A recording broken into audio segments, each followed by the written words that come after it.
Hi guys, this is Surendra. This is my first online video for you. यह मेरा पहला online video है जो मैंने आपके लिए केवल बनाया है। इसे आप देखने के लिए या इससे पढ़ने के लिए मेरे यूट्यूब चैनल से भी आप इसे पढ़ सकते हैं, इसे देख सकते हैं। तो जैसा कि मैंने अभी तक जो देखा है ग्रामर की बुक में, जिसमें फर्स्ट चैप्टर होता है 6 to 10th में, यानी 6 से लेकर 10 तक में पहला जो चैप्टर होता है वो सेंटेंस एंड इट्स टाइप्स होते हैं। आज हम इस वीडियो में सेंटेंस और उसके प्रकार के बारे में डिस्कस करेंगे।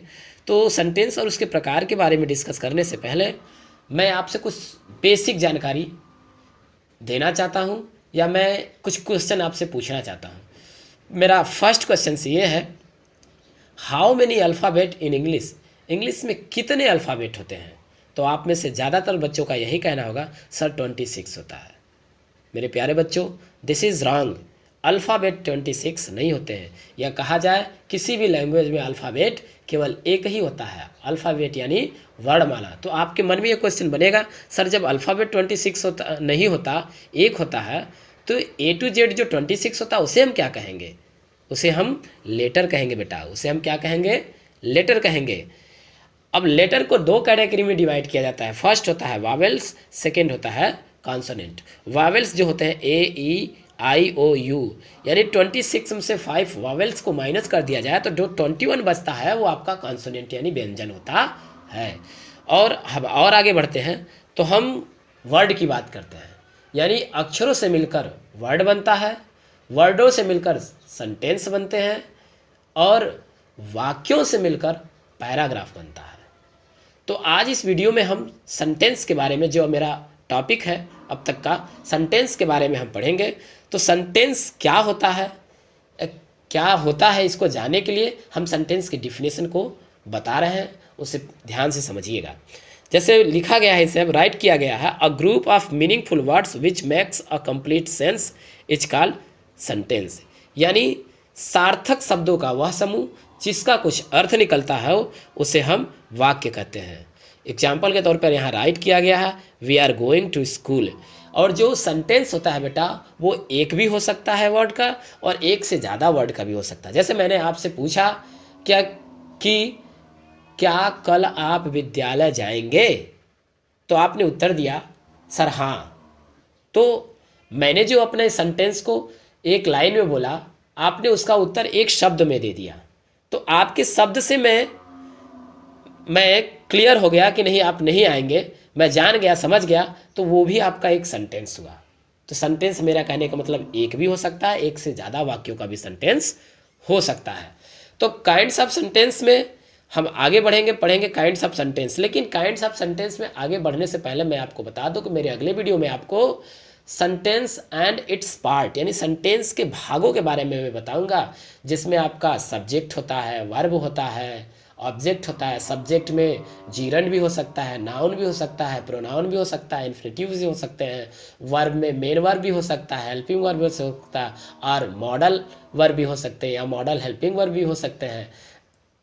और ऑब्जेक्ट में आएंगे तो ऑब्जेक्ट भी हो सकता है, कंप्लीमेंट भी हो सकता है। तो हम इसको अगले वीडियो में डिस्कस करेंगे। इस वीडियो में sentence and its types. Sentence and it's type में मेरा फर्स्ट क्लासिफिकेशन जो मैंने आपके लिए नोट करके बनाया है, उसमें यह है, इसकी डिफिनीशन जो होती है, फर्स्ट है असर्टिव सेंटेंस एंड, या कह सकते हैं आर डिक्लेरेटिव सेंटेंस।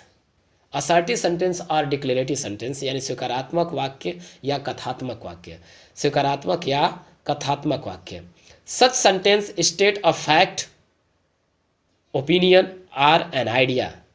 ऐसे सेंटेंसेस जिसमें ओपिनियन, फैक्ट और आइडिया को एक्सप्रेस किया जाता है, वो आपका असर्टिव सेंटेंस होता है। जैसे मैंने एक एग्जाम्पल लिखा गया है, Mahatma Gandhi is known as the father of India. Mahatma Gandhi Bharat के राष्ट्रपिता के रूप में जाने जाते हैं। या फिर दूसरे एग्जाम्पल में कह सकते, ये एक स्वीकारात्मक बातें हैं और ये एक तथ्य है। और दूसरे शब्दों में हम कह सकते हैं, या दूसरे वाक्य में हम एग्जाम्पल के तौर पर ले सकते हैं, mister Narendra Modi is known as the prime minister of India. यानी कि मिस्टर नरेंद्र मोदी भारत के प्रधानमंत्री के रूप में जाने जाते हैं। यह एक सच्चाई है। या ओपिनियन की बात करें तो जैसे मैं कह सकता हूँ कि Ram is a good boy, Ram एक अच्छा लड़का है, ये मेरा विचार है, ये मेरी सोच है, ये अच्छा हो भी सकता है, नहीं भी हो सकता है, ये मेरा ओपिनियन है।